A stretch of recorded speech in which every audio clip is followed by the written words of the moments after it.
Gusto kitang makasabay sa paglakad hanggang dumating tayo sa pupuntahan. Magsabi ka lang ng mga gusto mong ilahad, kasabay mo ako at ikay aking pakikipugyan. Gusto kitang makasama sa gawain sa iba't ibang task na inasign sa atin. Gusto kong marinig ang mga nais mong sabihin, mga idea mo, pati na rin ang aking nais. Gusto kitang makatabi sa mga upuan para di ako malayo kapag iyong kailangan. At pagdating sa assignment, tayo magkokopyahan.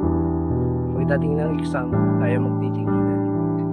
Gusto kitang maging sigba sa kaibigan, yung karamay, kasangga, at mauutangan. Yung pangatlo, yun ay joke lamang. Pero seryoso na ako sa aking nararamdaman.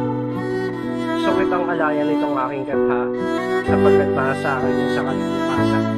Ang hindi mapigil ay isang kaaya-ayang tula.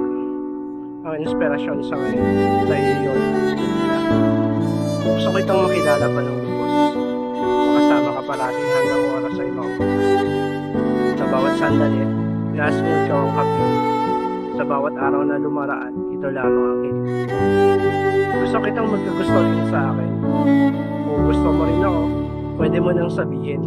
Baka kasi maunahan ka pa ng iba. Ay ka ba pala? Ka ba? Gusto kong maging tayo.